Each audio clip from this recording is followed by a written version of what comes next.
I'm George Sedano. A star-studded Thursday here on The Jump. Ben Simmons continues to no-show at camp. How good are the Sixers actually without Ben? Carmelo compares the Lakers' expectations to an infamous Olympic team. Is the pressure that high in L.A.? Shaq says if he was a Net, he'd ask for Kyrie to be traded. Should Brooklyn feel the same way? And incoming T-Wolves co-owner and baseball legend Alex Rodriguez joins us. The Jump starts now.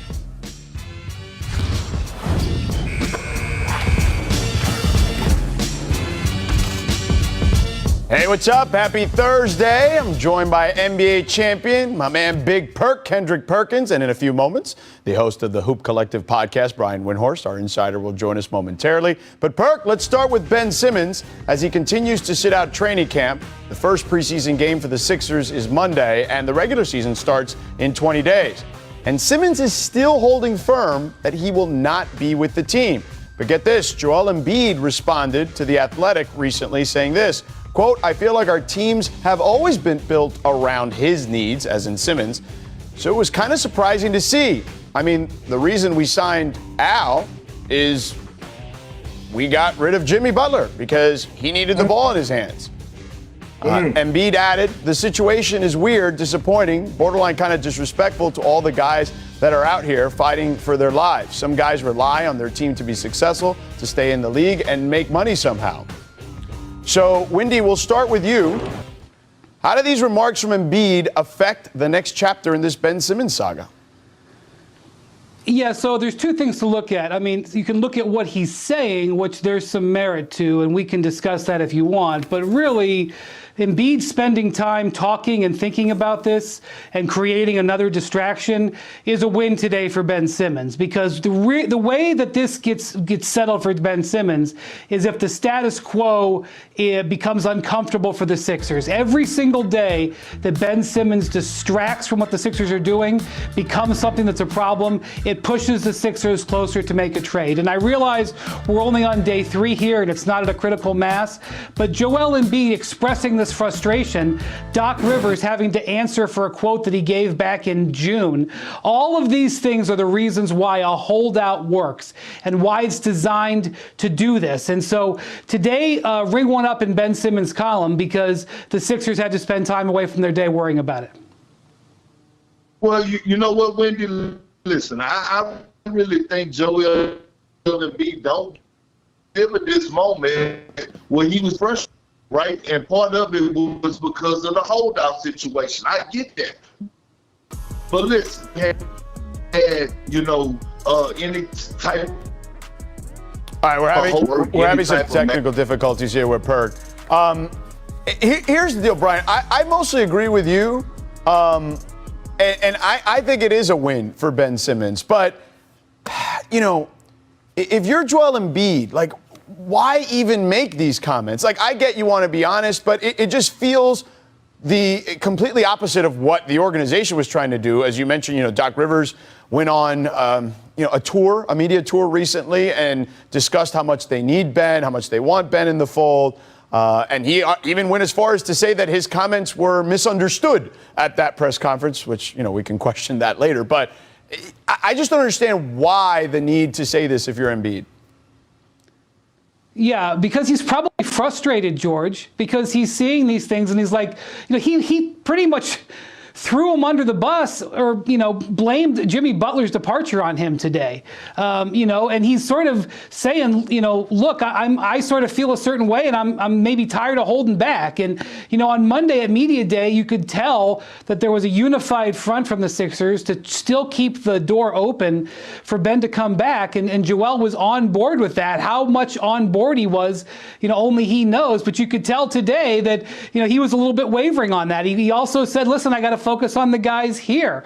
He doesn't want to focus on the guy who's not here, but that's what he's talking about. And you think he's frustrated. Think about Josh Harris, the owner. Tomorrow, and I guess today, because of how direct deposits work, they got to make a decision on whether they're going to pay Ben Simmons the $8.2 million he's owed as part of his contract. Now, I know that if I were Josh Harris, I wouldn't want to pay a guy who isn't reporting to camp. But I also know if you don't pay him that money, you're increasing the rhetoric on this. And by the way, you will create another distraction because it will get public that it hasn't been paid. And we will be talking about that for a few days. And Ben Simmons, for not getting his $8 million, will get his $8 million in a pound of flesh, causing that distraction. This is the exact point of the holdout. As I said before, every single day that we are focused on something beyond who is there for the Sixers, and it makes them uncomfortable, it pushes them closer to trying to end it, and that is what Ben Simmons wants. Perk, now that you're back here, just kind of give us your thoughts on that. Sorry we lost you earlier. No, it's fine, but I think it's more so about MB. Right now it's about the 76ers making sure that he's happy, right? And he just finalized to the world today that this marriage is over, right? The divorce papers has been served, it's been finalized, everything is over with. And look, I knew it was going to get to this point, and Wendy and George, you both are right, that a holdout, this is the part of it. But now B is saying, okay, cool, we'll move on. You don't want to play with us, we're not going to beg you. And I actually love it from Joel Embiid because he's not hiding it, right? He's not saying an unnamed source. No, he's coming out and saying how he feels. And this is how he feels right now, and I can respect it. We all know Joel Embiid to be vocal about situations, be vocal about how he feels about certain things, whether it's on social media or not, but he always backs it up and he never runs or hides. So I knew that at some point the players in the locker room was going to say, you know what, if Ben don't want to be here, so be it. And I feel like he's not just speaking up for himself, but he's speaking up for majority of those guys on how they feel in that locker room right now. I think the fact that these two guys couldn't make it work is just wild to me and look, I'm not blaming any single entity here by any stretch of the imagination, but the numbers when they're on the floor together have been fantastic for a number of years. So it's pretty wild. And, Brian, your point, the Jimmy Butler aspect of this is fascinating. I'm sure Jimmy Butler is somewhere in Miami just kind of cackling, laughing at the way all this is playing out. So not good considering they're rivals with the Heat, the Sixers are for that matter. So let's move on here. According to Bobby Marks, here's what Simmons could face in fines: up to $50,000 for media day, increasing fines for missed practices, $227,000 per game, and that could even increase to $300,000 as the season moves on. So, Perk, if Simmons continues to sit and the Sixers continue to allow him to sit and wait this whole thing out, how good are the Sixers without Ben in their lineup?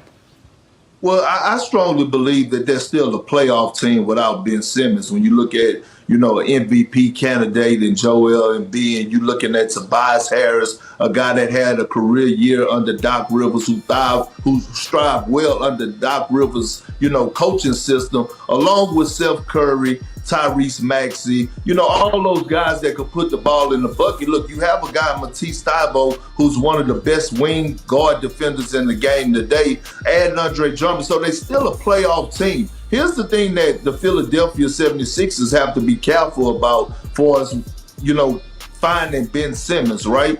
Like, a guy not showing up, that's one thing. But, Ben Simmons could say, you know what, I show up, but I show up in street clothes. I show up and say, hey, I got back spasms or whatever the case may be, because you can't, if a guy has a doctor report and says that he's not able to play, but he's still showing up to work, then you have to pay him. So the 76ers are in a bad spot right now because Ben Simmons could say, you know what, I show up, but I just show up in street clothes. So they have to be careful with finding them. Yeah, wow. It is going to be. I know that. Go ahead, Brian. I know that fining feels good. Fining him probably feels good for the Sixers and feels good for their fans. They are not going to be able to find their way out of this situation. Because here's something else. If Ben Simmons comes back, if they work out a deal for him to come back, they're probably going to have to give him most, if not all, the fine money back as part of a deal for him to come back. And if he gets traded, if he gets traded to Team X, and he's now Team X's new franchise player, a new, all-star player, they're not going to not give him that money back. They're not going to start off by not paying him the money. So he may not have the pay in his bank account on pay schedule, but for right now, Ben probably believes he's going to get all of that money. And whether that's true or not, that's going to keep the fines from bothering him. That's just the reality of the way the NBA works. The Sixers saga will continue. We will certainly keep a close eye on it. Speaking of which, let's move on to another saga with the Lakers. as they prepare for their chase for an 18th championship. One of the newest Lakers, Carmelo Anthony, is putting all the pressure on himself, saying it's his most important season and that the expectations are certainly a title. He told the $1 Million Worth of Game podcast, quote, "It's going to be like when Team USA lost in 2004. It's going to be that kind of feeling. So we're going to have to get away for a little and if we don't make this thing happen. So I know what's at stake, but that's what makes it fun, though." So, Perk, do you agree with Melo's comparison? If the Lakers lose this season and don't win a championship, that it's that kind of pressure, like the 2004 Olympic team with Wade and LeBron and Carmelo back in 2004? Absolutely, I agree. I couldn't agree more. There's so much pressure on the Lakers to win the championship. Look, when you have six future Hall of Famers on your team, and I don't give me nothing about age, right? Because two of those guys are still in their prime, and Anthony Davis and Russell Westbrook, and one of those guys is just not human, and LeBron James. And you pair them up with the other guys that they built around them, a floor general like Rondo. It's nothing but to win a championship, right? And so what Melo is saying is he's actually leaking good information. We all speculations, but now when you come out and you confirm that y'all goal in-house is to win the championship, that's what we want to hear. And I embrace this. I actually love that Melo saying that because he's putting pressure not only on himself to deliver, but he's putting pressure on his teammates to make sure he hold them accountable that the goal at hand is for us to deliver another title to LA. I would give Melo some advice, not that he's looking for that from me. Don't bring up the 2004 Olympic team because people kind of forget. He's one of the greatest Team USA players ever. People forget. Not that it was his fault. And I don't want to compare it to this Lakers team because that 2004 team was thrown together with like days to spare before the Athens Olympics. They had mismatched parts. They had a lot of talent, but it didn't fit together. Kind of like this Lakers team. So let's not bring that up, Melo. Let's talk about a different comparison. And here's the thing. Obviously, the Lakers are going to have high expectations, but they are not the overwhelming favorite to win the title. They absolutely could win the title. It could happen, but they've got to do it, and they may prove it, Perk, before you throw your head back. They may prove it. We may be sitting here by Christmas and saying, boy, they're awesome, but they still have to prove it. They got like 12 or 13 new players. We've never seen a team with 12 new players come together and win. So if they prove it, we'll take our hats off to them, but that's what the 2004 Olympic team got upset by a team that played better, the Argentinians, and they were a great team. That wasn't much of an upset, in all honesty. Yeah, but Brian, if we was talking about some youngsters, then I would have a problem with it. But we're talking about a group of veterans, and not only a group of veterans, we're talking about a group of veterans with a whole lot of championship experience, right? So it's not veterans that haven't been to the promised land. When you talk about LeBron James, you talk about Trevor Ariza, you talk about Dwight Howard, you talk about Rajon Rondo. So just those four guys alone, the championship experience that they bring along with AD already winning the championship, like we're talking about a team that's already knowing what to do, and that's sacrifice, right? So sacrifice is the huge point in this. It's not dealing with a whole bunch of youngsters that don't know or still have hidden agendas.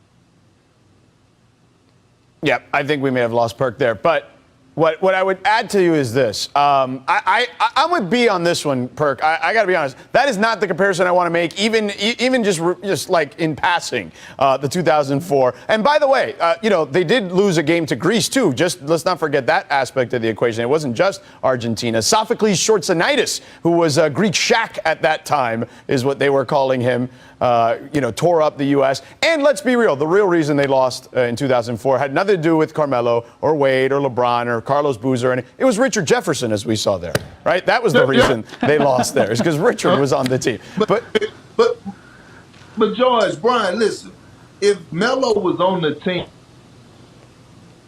and he's telling us exactly how he feels, or he's telling us, giving us an example, who are us to argue or debate with Melo, a guy that was actually sitting on or playing for that 2004 Olympics team? Yeah, look, I just think that ultimately it's just not the comparison I would want to make. To Brian's point, he's been on a lot of teams that won on the Olympics. I get what he's saying, that if they lose, that it would feel like that time, right, when he was in 2004. I just don't even put it in the atmosphere if I were him. That's just me. Anyway, coming up, As Kyrie's vaccination status looms over the Nets, Shaq says he'd tell the front office to trade Kyrie. We'll discuss that in a moment, but first, it's time for our distant replay from last year's bubble. Check out LeBron arranging AD and Russ around him so that they line up as 360. Perk, is 360 a cool nickname for the Lakers' big three or no? I mean, it's different, but LeBron knew what he was doing. He just wanted to be in the middle of the damn pitch. You're right. That's what I thought. You know, it's weird numerology with the Lakers. They've got 0, 1, 2, 3, 4, 5, 6, 9, 10, 11, 12. 1 through 12 except for Kobe's, actually 0 through 12 except for Kobe's retired 8. We've never seen an NBA team like this. Numerology must mean a win, right? Must mean title. I mean, listen, at least for their hopes, that's what they're expecting or hoping this is the case. Little Caesar. For sure. And I believe that was a CVS he might have been in doing some shopping there. All right, allegedly. All right, let's shift to one of the more intriguing offseason storylines. What should the Nets do with Kyrie Irving? Monday, Irving missed Nets Media Day in person because of his vaccination status, which could have him in jeopardy of missing some significant time this upcoming season. Yesterday, Shaquille O'Neal was on the Tiki and Tierney show and had a fiery take about Kyrie. Let's take a listen. I would go upstairs and say, get him up out of here. Whoever owns the Brooklyn Nets. So, Wendy, what's your reaction to Shaq's take on Kyrie Irving?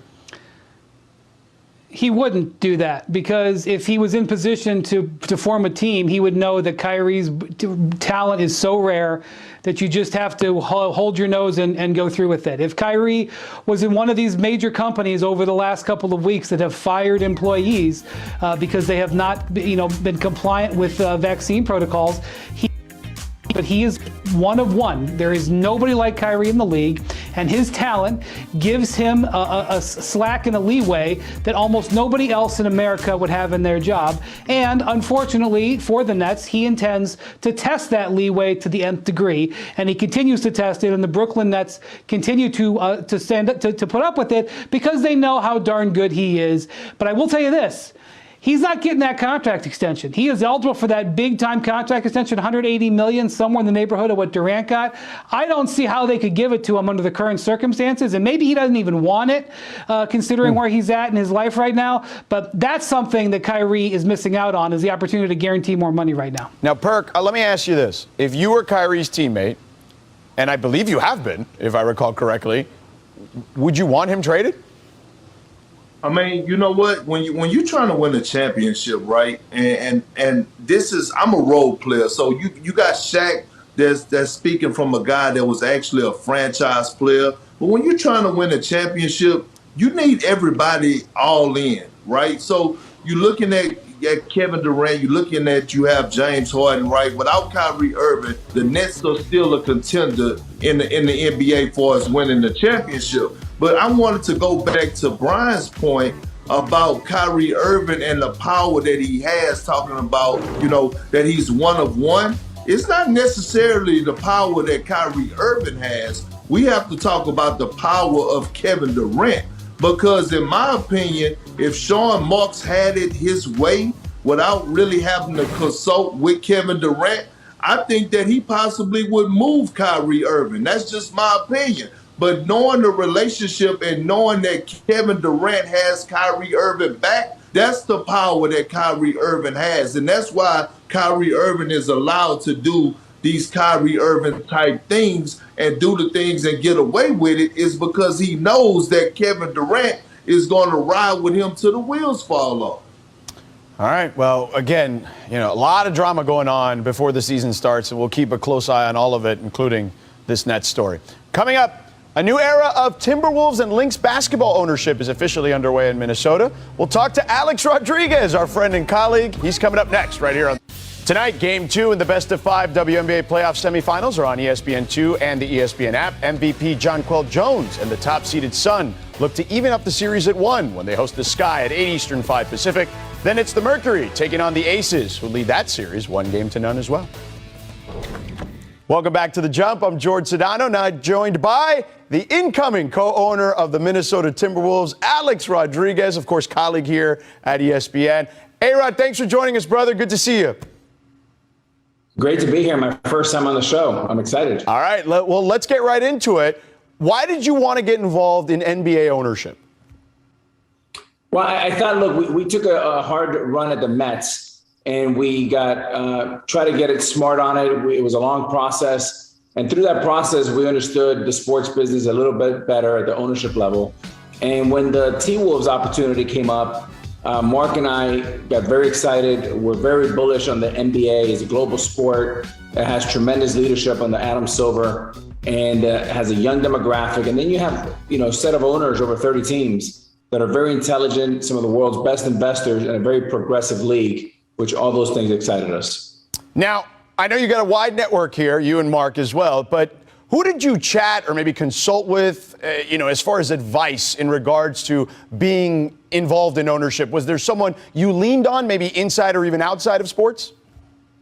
Yeah, Jerry Reinsdorf has been a longtime friend and mentor. His son, Michael, who runs the Bulls daily, they were very helpful. Mark Lazary, Mark Mastroff.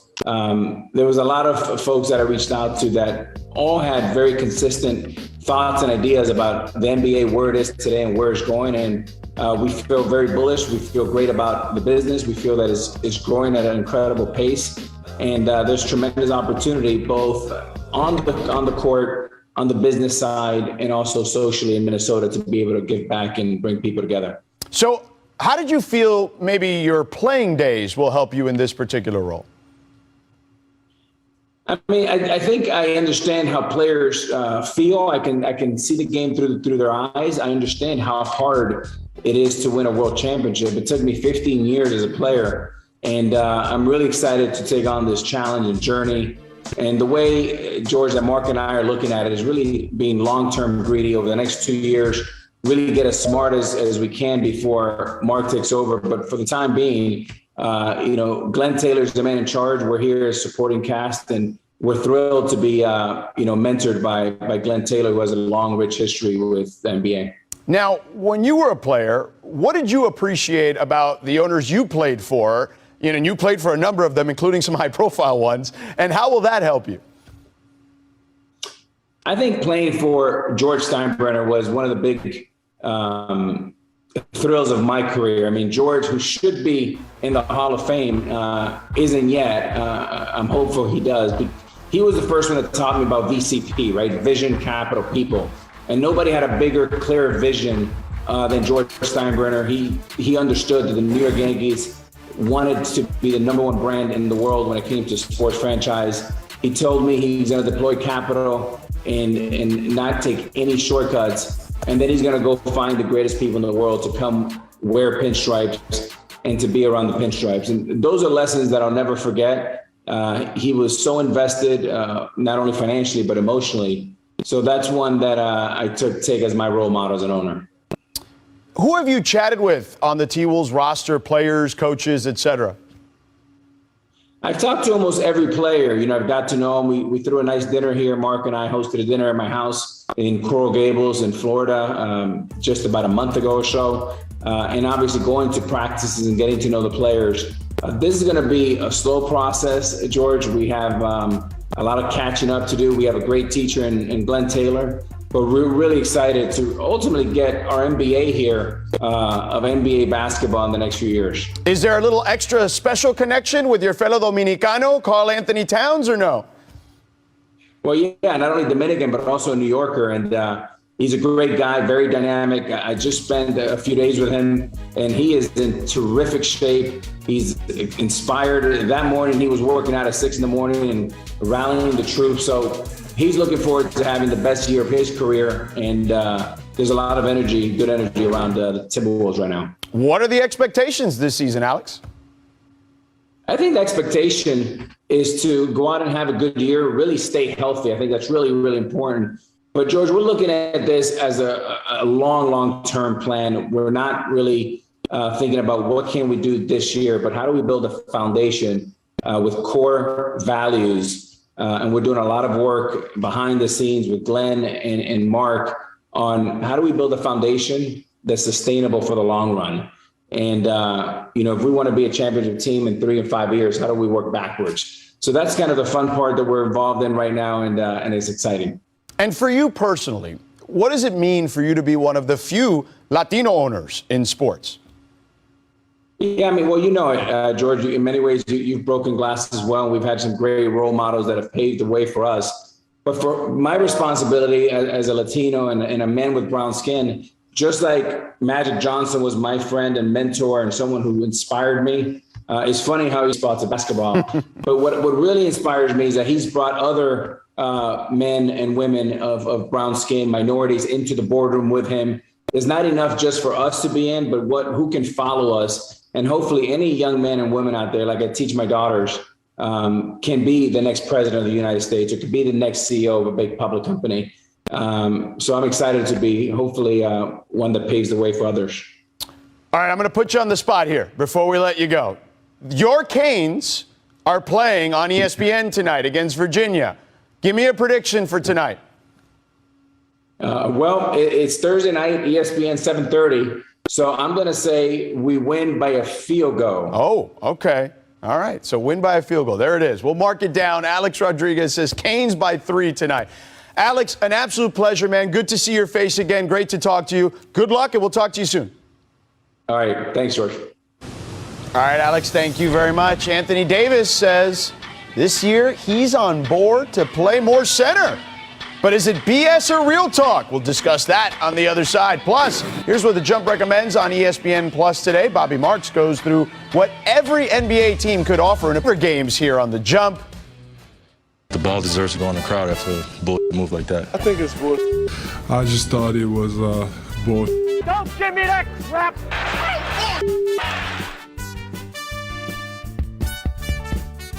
Yes, it's time for BS or real talk. We provide a quote, and you tell us if it's BS or real talk. It's fairly simple, okay?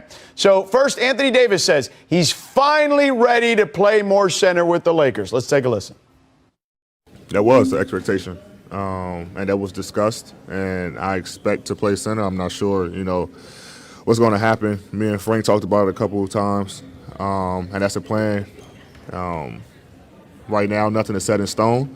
But we want to see what that looks like, and I'm comfortable with that. Obviously, there's times, where Dwight or DJ, might get to start at center depending on games. But for the most part, I think the plan is to go with me playing center.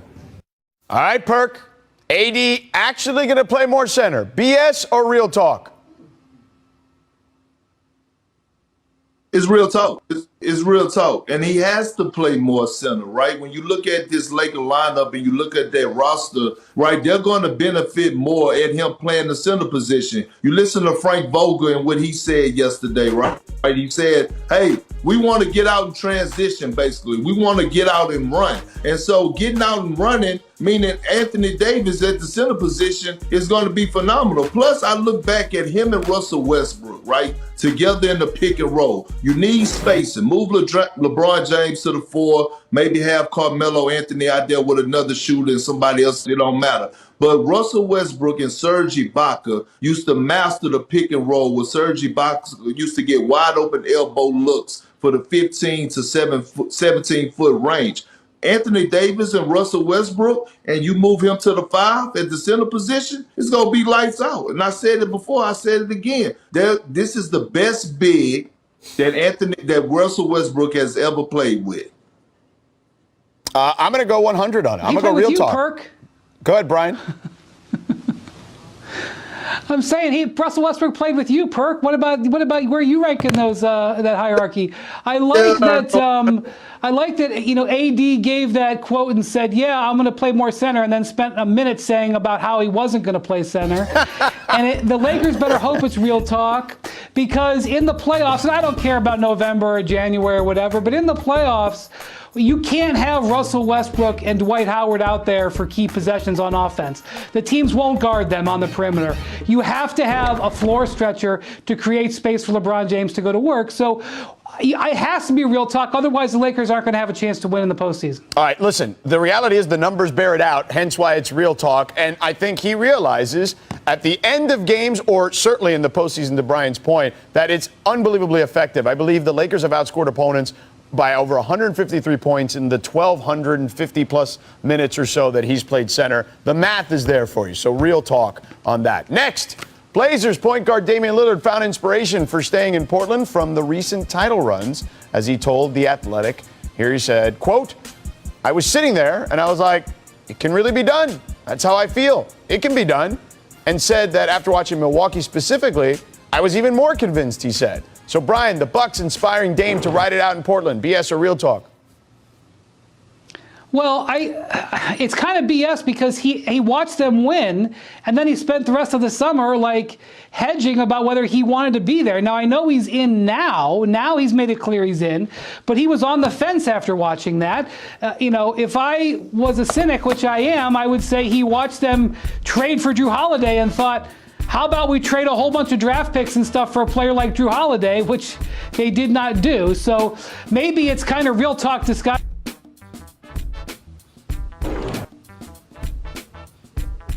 Perk, what do you think? Well, sorry about that. My internet keeps going in and out because it's storming out here in Houston right now. It's kind of like the release date of the Donda album by Kanye West. It just kept going. Wait, you don't control the weather, Perk? What's going on, man? Come on. Apologies on that. But look, listen, I think it's real talk, right? When you think about Damian Lillard, let me tell you why I think it's real talk.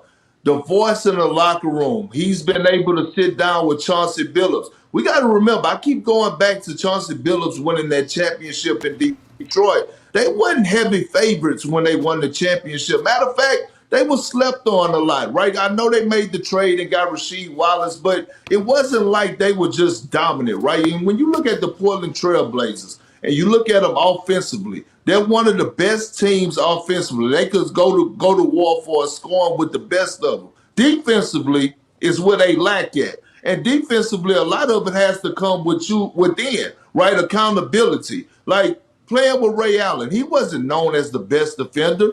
Playing with Paul Pierce, he wasn't known as the best defender. But when you get a voice and you get a coach to challenge them on the defensive side of things, a guy that already been to the mountaintop and won Finals MVP, then all of a sudden it's a different song in that locker room. So I think it's real talk. I'm going to say real talk because I know Dame, I think it does tug at his heartstrings to want to stay in one place. Whether that continues to be the case, we'll see. Lastly, out of Miami, after a second season without as much fanfare as his first season in the bubble, obviously in his playoff run, Tyler Hero told the Miami Herald, quote, "I'm ready for a bounce back year. No question. I feel like I had a lot of expectations coming into last season and some people are sleeping on me again. In that way, I'm going to wake up a lot of people again like I did in the bubble in my first year." So, Perk, Hero says he's waking people up, that they're sleeping on him in year 3. BS or real talk? That's BS. First of all, nobody was sleeping on him. Matter of fact, Tyler Hero made me look bad because I said before the season last year that he was going to make the All-Star team. I had high expectations for him. So nobody was sleeping on him last year. I'm actually sleeping on him right now. And he has to show me, instead of talking about it, that he's capable of actually going out there and deliver. So right now it's BS. All right, let's talk about real talk, and that's real money. This is his 3rd season. This is where you get paid or not as a player on your rookie contract. If he's the type of player he was last year, that's a good guy for a late lottery pick like he was. He'll make $15, $16 million in his next contract. If he's the guy he was in the bubble, which is the real talk he's talking, he will be a $25 million a year player, and the Heat will have a difference maker, not just a high-quality role player. Less than a year ago, by the way, Perk, you weren't the only one who was banking on Hero. The Miami Heat wouldn't put him in trade talks for James Harden. They said, we got to hold on to this guy. And that didn't look so good after Harden was lighting it up in Brooklyn and Hero was not having a great season in Miami. So the Heat are invested in this being real talk, George. Yeah, I think they are invested, no question. But I'm going to go with Perk. This is BS. I got to see it to believe it, all right? If people were sleeping on you, it's because you put them to sleep. So wake them up. Let's go. Let's see what you got. All right. Up next, the Nets and Lakers and Bucks, and the Warriors for that matter, have the shortest odds to win the title. But who would be the best